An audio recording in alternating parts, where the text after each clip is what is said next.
तो नरहरदेव जी गोरीलाल ठाकुर जी की सेवा करते थे और गोरीलाल कुंज के मुख्य अर्चक। कई सारे शिष्य थे उनके, उन्हीं शिष्यों में एक थे श्री रसिक देव जी। तो नरहरदेव जी के मन में आता तो था कि मैं गोरीलाल ठाकुर जी की सेवा रसिक देव को दे दूं, लेकिन उनके मन में आया कि पहले परीक्षा ले लूं, ये वास्तव में योग्य है कि नहीं सेवा के। बहुत सुंदर लीला है। तो नरहरदेव जी ने क्या किया, अपने दूसरे शिष्य को बुलाया और कई 2-3 शिष्यों को बुला करके कहा, बोले सुनो, कल से तुम लोगों को एक अभिनय करना। अभिनय मतलब नाटक। कैसा नाटक? बोले जबरदस्ती की शिकायतें लेके आनी है रसिक देव की मेरे पास। कभी अपना कोई वस्त्र फाड़ देना और मुझसे आके शिकायत करना, रसिक देव जी ने फाड़ दिया। कभी कोई सामग्री गिरा देना, कह देना रसिक देव जी ने। तो सब बोले गुरुजी ऐसा क्यों? बोले जैसा हम कह रहे हैं वैसा करो, हमको परीक्षा लेनी है रसिक देव की। और दूसरे दिन बेचारे रसिक देव जी तो बड़े सीधे थे, बहुत सौम्य, बहुत सरल सीधा स्वभाव उनका। और दूसरे दिन वही हुआ। अब कभी एक शिष्य आता, बोले गुरुजी देख लीजिए, रसिक देव जी को समझा लीजिए, इन्होंने जो है हमारा वस्त्र फाड़ दिया। और रसिक देव जी वहीं बैठे थे। और रसिक देव जी बोले मैंने कब फाड़ा? झूठ मत बोलो, तुमने फाड़ दिया, तुमने जोर से खींचा था उठा करके और तभी हमारा वस्त्र फट गया। गुरुदेव देख लीजिए, इनको समझा लीजिए। लेकिन रसिक देव जी का स्वभाव ऐसा था, हो सकता है गलती से हमने कर दिया हो, हम भूल गए, हमने कब किया याद नहीं आया, गुरुदेव क्षमा प्रार्थी हैं, अब नहीं करेंगे। अब यहां गुरु दोनों बात कर रहे हैं, परीक्षा भी ले रहे हैं और शिष्यों को बता भी रहे हैं। उसकी सहनशीलता देखो। दूसरे दिन फिर कोई चेला ने आके शिकायत की, तीसरे दिन फिर कोई चेला ने शिकायत की। ऐसे इतनी शिकायतें हो गई, रसिक देव जी को खुद ही लगने लगा कि मुझ में अपराध है। और एक दिन नरहरदेव जी गुरुदेव जो थे उनके, उन्होंने कहा, ए रसिक देव इधर आओ, तुम्हारी बहुत शिकायतें आ रही हैं हमारे पास, अब अगर एक भी शिकायत आई तो हमको कठोर नियम लेना पड़ेगा। बोले गुरुदेव मैं कुछ नहीं करूंगा। रसिक देव जी कुछ नहीं करते, सुबह स्नान करके एक कोने में खड़े रहते, भैया मुझसे पता नहीं कब अपराध बन जाता है, आज मैं कुछ नहीं करूंगा। उस दिन पूरे दिन कुछ नहीं किया। उस दिन भी गुरुदेव पर एक शिकायत पहुंच गई, देखिए रसिक देव जी ने हमारी ऊपर ना उठा के जो है मट्टी में फेंक दिया। गुरुदेव ताम्र वर्ण, आंखें लाल, मुख लाल। बोले रोज तुम्हारी शिकायत आती है, रोज सब आके तेरी शिकायत करते हैं, तो एक काम कर, आश्रम से निकल जा। रसिक देव जी हाथ पैर कांप रहे हैं, रो रहे हैं। बोले गुरुदेव मैंने अपराध किया, उसका मुझे दंड आप आश्रम में ही दे दीजिए, लेकिन मुझे दूर मत कीजिए, मैं आपको देखे बगैर रह नहीं पाऊंगा। एक बार को प्रिया प्रियतम के नित्य दर्शन ना हो मुझे स्वीकार है, पर मेरे गुरुदेव मुझे ना दिखें, ये मुझसे सहन नहीं होगा गुरुदेव। बोले सुन, हमारी आज्ञा मान और आश्रम छोड़ के चला जा, अभी जा। रसिक देव जी बोले गुरुदेव दूसरी बार कहना नहीं पड़ेगा आपको, मैं जाता हूं। और अपने सब गुरु भाई जो शिकायतें करते थे वो अंदर ही अंदर वे सब रो रहे हैं, क्योंकि रसिक देव जी ने कुछ किया नहीं, ये तो गुरुदेव करवा रहे हैं। सबसे क्षमा प्रार्थी हो गए, मुझे क्षमा कर देना गुरु भाई, मैंने जो किया मुझे क्षमा कर देना। और अपने गुरुदेव की चरण रज को लेकर के एक पोटली में और आश्रम को प्रणाम करके, गोरीलाल जी को प्रणाम करके निकल गए। और यमुना तट पर जाकर के इतना रोए, इतना विरह व्याकुल, अपने हृदय पर हाथ रख करके बस रुदन करते रहते हैं। 1 दिन 2 दिन 3 दिन बीत गए, भोजन अन्न जल कुछ ग्रहण नहीं किया। लेकिन रसिक देव जी के इतनी ख्याति थी कि उनके कई वैष्णव बाहर के ऐसे थे ब्रजवासी जो उनको घेरे रहते थे, तो वे सब लाते, उनको प्रसाद पवा देते, उनकी सेवा कर देते। पर रसिक देव जी व्याकुल पड़े रहते, मेरे गुरुदेव ने मुझे दूर कर दिया अपने से। यमुना तट पर बैठे हैं, कुछ दिन लगे उनको ठीक होने में, संभलने में। कुछ दिन बाद संभल गए, वृंदावन की परिक्रमा करते, रच का तिलक करते, यमुना जी को प्रणाम करते, अपना भजन करते, गुरुदेव का मानसी चिंतन करते, मन में चिंतन करते। लेकिन एक दिन इतनी व्याकुलता बढ़ गई, बिना गुरुदेव को देखे महीनों निकल गए हैं। तब उन्होंने अपने एक साथी को बुलाया और कहा सुनो, बोले एक सेवा करोगे? बोले क्या? मेरा नाम मत लेना, पर तुम जाओ और गुरुदेव से जाके निवेदन करो कि गुरुदेव स्नान करने के बाद जो उनके पुराने वस्त्र होते हैं ना, वो तुम्हें दे दिया करें। तुम ऐसा कहना कि तुम धो के सुंदर उनको इत्र आदि लगा करके स्वच्छ करके गुरुदेव को दे दोगे, पर तुम लाके मुझे दे दिया करना, मुझे एक सेवा तो गुरुदेव की मैं यहां बैठे बैठे करूं। वो व्यक्ति गया और नरहरदेव जी से जाके निवेदन किया, गुरुजी हमारी प्रार्थना है कि आपके जो वस्त्र हैं वो धोने की सेवा हमारे परिवार को मिले। नरहरदेव जी बोले अरे तो इसमें क्या बात, ठीक है कल से हम तुमको दे दिया करेंगे।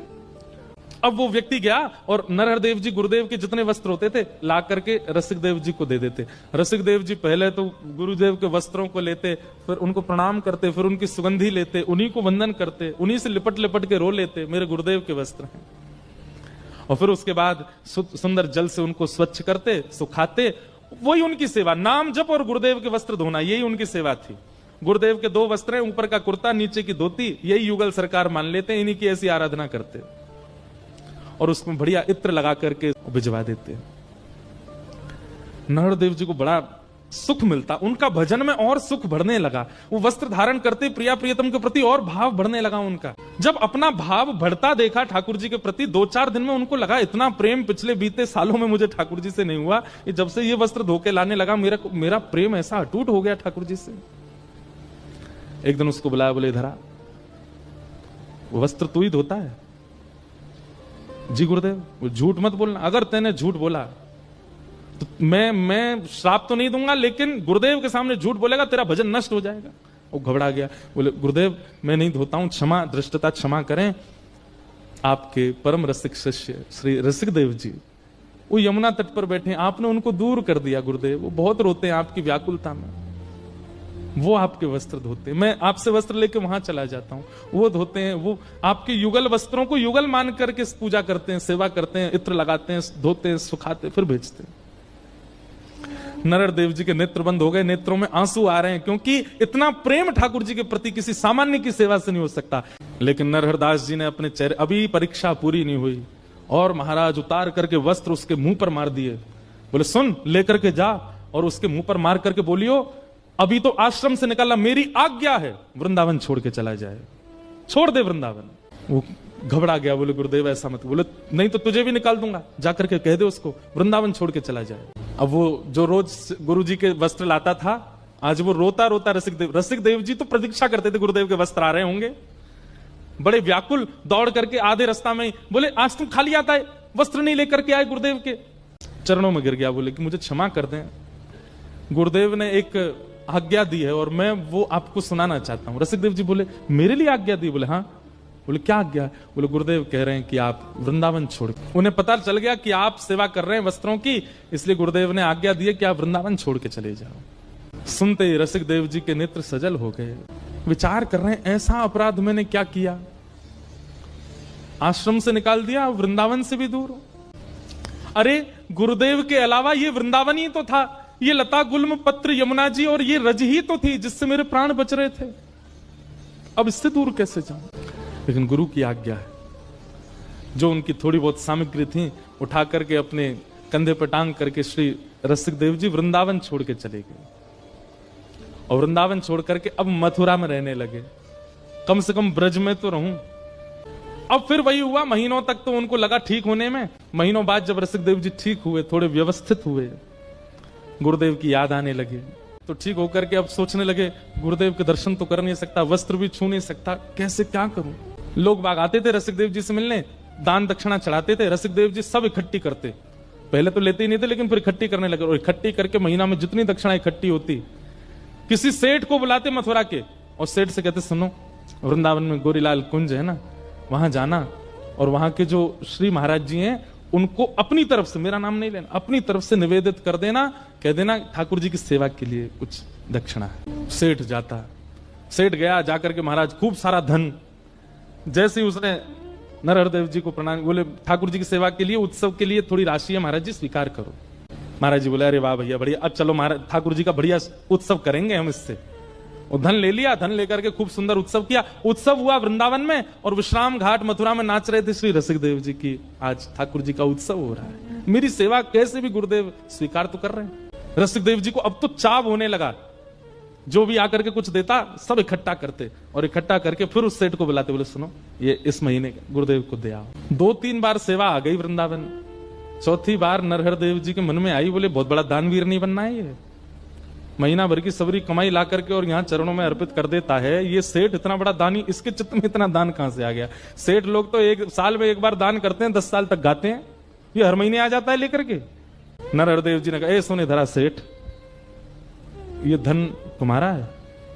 बोले जी। उसको भी सौगंध दे दी, बोले देख तेरा नाश हो जाएगा, ऐसा हो जाएगा, मुझसे झूठ मत बोलना, सत्य बताइए धन किसका है? सेठ जी घबरा गए, बोले आपके शिष्य श्री रसिक देव जी वो मथुरा में हैं, महीना में जितने उनके पास शिष्यगण आते हैं जो भी कुछ चढ़ाते हैं सब इकट्ठी करके मेरे हाथ भिजवा देते हैं। ताम्र वर्ण हो गया, लाल पड़ गई आंखें गुरुदेव की, और उठा करके सारा धन फेंक दिया उसके ऊपर और कहा लेकर के जाओ इसको और जा करके उसके मुंह पर मारना। उसको आश्रम से निकाल दिया, वृंदावन से निकाल दिया, अब भी पीछा नहीं छोड़ता है, कुछ ना कुछ करके यहां भेजता रहता सामग्री। क्या दिखाना चाहता है? और उसको आज्ञा देना, यदि गुरु के प्रति निष्ठा रखता है तो अब ब्रज छोड़ के चला जाए। सेठ जी वापस गए और रसिक देव जी के चरणों में वह दक्षिणा अर्पित कर दी। बोले कि गुरुदेव बहुत नाराज हो गए, आज उन्हें पता चल गया कि आप सेवा भेजते हैं और उन्होंने आज्ञा की है कि आज सूर्यास्त होने से पहले पहले ब्रज छोड़ के चले।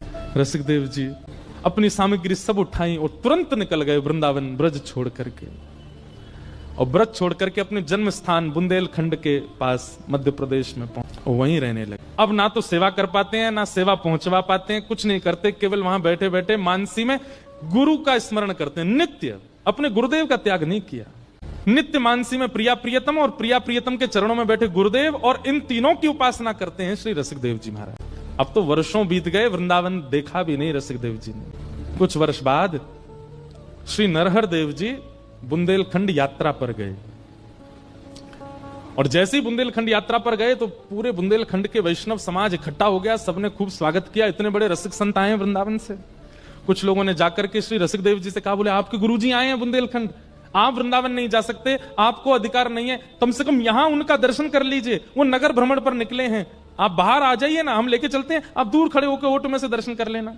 रसिक देव जी रोने लगे, हाथ पांव चलाने लगे, बोले मेरा मन तो बहुत है कि मैं गुरुदेव को एक बार देख लूं, लेकिन मुझे भय इस बात का कहीं उन्होंने मुझे देख लिया तो वो प्रसन्न मुद्रा में होंगे, हंस रहे होंगे, कहीं मुझे देख करके उदास ना हो जाए, दुखी ना हो जाए, मेरे मुख से कहीं उनके चित्त पर मलिनता ना आ जाए। सुनो, तुम जाओ और गुरुदेव को देखना, उनकी रूप माधुरी का दर्शन करना, और उनके नेत्र कैसे लग रहे हैं, नासिका कैसी, कान कैसे, चरण कैसे, और जो वो चल के चले जाएं उनकी रज ले आना। ऐसी गुरु निष्ठा। परिकर जाता है, आकर के बताता, बोले गुरुदेव के बाल थोड़े से पक गए, गुरुदेव के नेत्र ऐसे हैं, गुरुदेव थोड़े वृद्ध हो गए, धीमे धीमे चलते हैं। सुन करके श्री रसिक देव जी रोने लगे, और रज जैसे ही आई माथे से लगाई, कंठ पर लगाई, मुख में धारण कर ली मेरे गुरुदेव के श्री चरणारविंद, चित्त से लगा करके पूरी रात चिंतन करते रहे। अब तो रसिक देव जी की ऐसी स्थिति हो गई कि रसिक देव जी अपनी कुटिया में बैठते हैं और नेत्र बंद करके अपने गुरुदेव का स्मरण करते हैं। वहां गुरुदेव के साथ क्या घटना होती है वो रसिक देव जी को यहां बैठे बैठे दिखने लग जाता है। एक दिन बुंदेलखंड यात्रा पर रात में गुरुदेव स्नान करने के लिए ब्रह्म मुहूर्त में निकले, तो दिया हाथ में लेकर के गुरुजी जा रहे थे, हवा जोर की चली, दिया बुझ गया, और दिया जैसे बुझा तो एक वृक्ष की टहनी थोड़ी नीचे थी, वो गुरुदेव के माथे पर लग गई, और जैसी लगी यहां ब्रह्म मुहूर्त में श्री रसिक देव जी अपनी कुटिया में रोने लगे और माथा पकड़ करके कहने लगे, अरे कोई जाओ, मेरे गुरुदेव के माथे पर लगी है, अभी अभी एक टहनी लगी है। रसिक देव जी के परिकर ने उनका हाथ जैसे दूर किया तो चोट लगी गुरुदेव को, पर रक्त निकला श्री रसिक देव जी की। ऐसी स्थिति। लेकिन लोग जाकर के केवल कहते हैं, नरहर देव जी की कैसी निष्ठुरता, इतने में भी रसिक देव को स्वीकार नहीं कर रहे हैं। किसी ने जाकर के ये घटना सुना दी कि गुरुदेव आपके माथे पर लगी थी कल। बोले तुम्हें कैसे पता, मेरे साथ तो कोई था नहीं।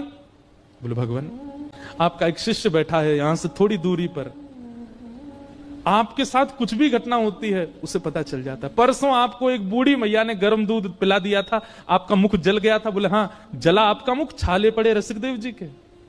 बोले उसको स्वीकार। तुरंत अपना जो साथ में था कुछ भी उठाकर बोले भाग यहां से, उसका नाम मत लेना मेरे सामने आकर के। अब तो रसिक देव नरहर देव जी के संग रहने वाले जो और शिष्य थे ना, उन सबको लगने लगा हमारे गुरुदेव की बुद्धि को क्या हो गया है। स्वयं कह करके उसकी शिकायतें करवा दी, हम लोगों से झूठी झूठी शिकायतें सुन करके उसको निकाल दिया, आश्रम से निकाला, वृंदावन से निकाला, ब्रज से निकाला, और अब भी उसको स्वीकार नहीं कर रहे हैं। ये चाहते क्या है। और इतने क्रोध में आ गए, रसिक देव जी का नाम सुनते ही तुरंत शिष्यों से बोला, अभी वृंदावन चलो, अब नहीं रहना यहां पर। शिष्यों में से भी कई लोगों ने कहा, बोलो गुरुदेव ऐसा स्वभाव आपका पहले तो नहीं था, आप ये किस प्रकार का व्यवहार कर रहे हैं रसिक देव। बोले मुझे मत सिखाओ, चलो यहां से। बड़े बड़े संतों ने, बड़े बड़े आचार्यों ने, बड़े बड़े भक्तों ने जाकर के नरहर देव जी से कहा कि रसिक देव को स्वीकार कर लो, पर उन्होंने नहीं किया। ऐसी परीक्षा तो किसी गुरु ने नहीं ली। नरहर देव जी वापस वृंदावन आए, और वृंदावन में जैसे गोरीलाल जी की सेवा में पहुंचे, तो अब तक तो और बालक सेवा कर रहे थे, आज जैसे ही आप स्वयं सेवा में गए तो आपने क्या देखा, भीतर विराजमान युगल सरकार प्रिया प्रियतम के नेत्रों से अश्रु गिर रहे हैं। नरहर देव जी ने तुरंत पर्दा किया, चरणों में गिर गए, बोले सरकार जय जय, आप क्यों रुदन कर रहे हैं, सेवा में कोई चूक हो गई, रसोई सिद्ध नहीं हो रही, आपके श्रृंगार में कोई कमी हो रही है, आप क्यों रुदन कर रहे हैं सरकार? किशोरी जी आज्ञा देकर के कहने लगी, बोले अब हमसे ये देखा नहीं जा रहा है, अब परीक्षा की पराकाष्ठा कर रहे हैं आप। इतनी परीक्षा तो कभी श्याम सुंदर नहीं लेते, इतनी परीक्षा की भावना तो कभी किसी देव चित्त में नहीं आती, जितने कठोर हृदय से आप रसिक देव की परीक्षा ले रहे हैं। हमारी आपसे प्रार्थना है, रसिक देव को अब स्वीकार कर लो। नरहरदेव जी उठ करके नृत्य करने लगे, बोले मैं बस इसी की प्रतीक्षा कर रहा था कि आप कहो कि उसको स्वीकार करो। मुझसे सबने कहा, आचार्यों ने कहा, शिष्यों ने कहा, पर मैं रसिक देव की भक्ति आपके मुख से सुनना चाहता। आज नरहरदेव जी का एक अलग रूप दिखा, जो इतने निष्ठुर, इतने कठोर हृदय के बन गए थे पिछले कुछ वर्षों में, आज वो द्रवित हृदय, इतने दिन का भरा था हृदय में, नेत्रों से अविरल अश्रुधार गिर रही है। और अपने सब शिष्यों से कहने लगे, मेरे प्राण, मेरे जीवन, मेरे अत्यंत प्रिय रसिक देव को कोई लेकर के आओ। शिष्यों ने जाकर के श्री रसिक देव जी को कहा, बधाई हो गुरु भाई, श्री गुरुदेव आपको वृंदावन बुला रहे हैं। और ये शब्द सुनने के लिए रसिक देव जी के कान तरस गए थे कि मुझे गुरुदेव पुकारे। पैदल ही निकल पड़े बुंदेलखंड से, रोते बिलखते श्री रसिक देव जी आए वृंदावन। और जैसी गोरीलाल कुंज में आकर के श्री गुरुदेव को आज वर्षों बाद देखा, लिपट गए एक दूसरे के अंक से। यहां दोनों का मिलन हो रहा है और भीतर प्रेमाश्रु पुलकित हो रहे हैं श्री श्यामा श्याम के नेत्रों से अविरल अश्रुधार। कभी सिर पर हाथ फेरते हैं, कभी हृदय से लगाते हैं, कभी माथे को चूमते हैं। गुरुदेव बोले, रसिक देव तेरी बहुत परीक्षा ली मैंने, लेकिन तेरी निष्ठा की बलिहारी, एक बार भी तेने मन में मेरे प्रति कोई दुर्भाव नहीं रखा। आज अपने जीवन की जमा पूंजी, अपने समस्त रसिक जनों की जमा पूंजी और मेरे प्राण आधार तुझे हम उपहार में देंगे।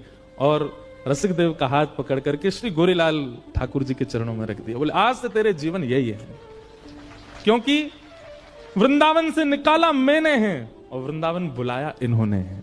मैं तुझे वृंदावन बुलाऊं ये मुझ तक सीमित होता। गुरु तो कृपा कर देता है, शिष्यों पर बुला लेता है, पर मैं तो चाहता था मेरे रसिक देव को प्रिया प्रियतम बुलाऊं, और इन्होंने कहकर के बुलाया कि रसिक देव को बुलाओ।